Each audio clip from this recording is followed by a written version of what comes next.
ఇవాళ నేను పుట్టమట్టితోటి శివలింగం చేసుకుంటున్నాను. అది ఎలా చేసుకోవాలో చూపిస్తున్నాను ఈ వీడియోలో. ఇది పుట్టమట్టే అనమాట. పూజా స్టోర్‌లో అడిగితే ఇస్తారు మనకి. దాన్ని జల్లించి పెట్టుకోవాలి. జల్లించుకుంటే ఏంటంటే మనకి స్మూత్‌గా అనేది వస్తుందనమాట. ఎటువంటి పగుళ్ళు అవి రాకుండా. ఇప్పుడు దీంట్లోకి కొంచెం ఆవు నెయ్యి వేసుకుని, ఆవు నెయ్యి బాగా కలిసేటట్టు కలుపుకోవాలి.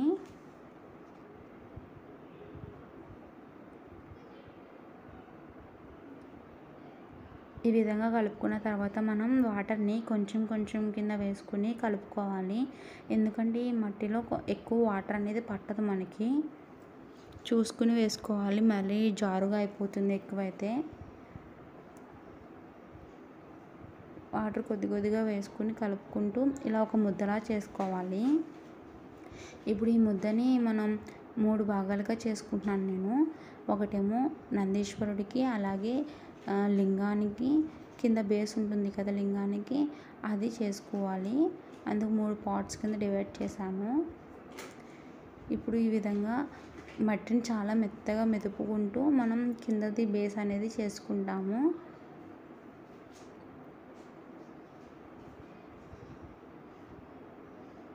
ఈ విధంగా మట్టితో చేసుకుని అభిషేకం చేసుకుంటే ఇంట్లో చాలా మంచిగా ఉంటుంది.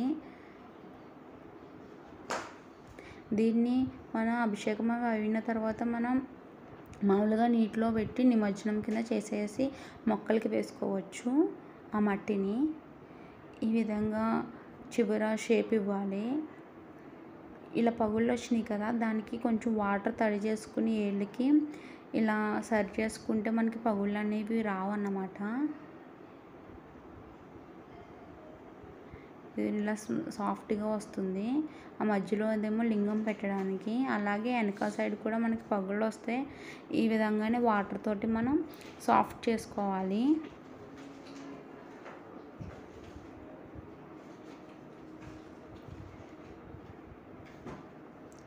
చాలామంది లింగాలు కొనేసి పెట్టుకుంటారు కదా ఇంట్లో. లేని వాళ్ళు ఇలా పుట్టమట్టి తెచ్చుకుని శివరాత్రి రోజున, అలాగే నెలకొచ్చి ఒకసారి మహాశివరాత్రి వస్తుంది కదా, అలా ఆ రోజున కూడా ఇలా పుట్టమట్టితోటి శివలింగం చేసుకుని అభిషేకం చేసుకుంటే చాలా మంచిది. ఇది వచ్చేసి లింగం అన్నమాట. అది మధ్యలో కొంచెం వాటర్తో తడి చేసి లింగానికి అక్కడ పెట్టేయాలి లింగాన్ని. చూసారు ఎంత బాగా వచ్చిందో. ఈ విధంగా పుట్టమట్టితో చేసుకుంటే చాలా మంచిది. అలాగే ఇప్పుడు మనం మిగిలిన దాంతో నందీశ్వరుని కూడా చేసుకోవాలి. అలాగే ఇప్పుడే కాకుండా 16 సోమవారాలు వ్రతం చేసుకుంటాం కదా, అప్పుడు కూడా పుట్టమట్టితోనే శివలింగం చేసుకోవాలి. ఇలా చేసుకుని మనం కొంతసేపు ఆరనిస్తే మట్టి అనేది గట్టిపడుతుంది కదా, మనం అభిషేకం చేసుకున్న అదేమీ కరగదు, అలాగే ఉంటుంది శివలింగం అనేది.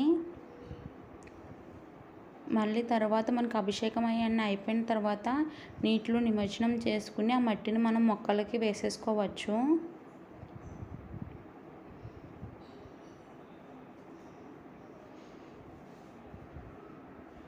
నేనైతే ప్రతిసారి ఇలాగ ఇంట్లోనే చేసుకుంటాను. పుట్టమట్టి తెచ్చుకుని ఇలా శివలింగం చేసుకుని అభిషేకం చేసుకుంటాను.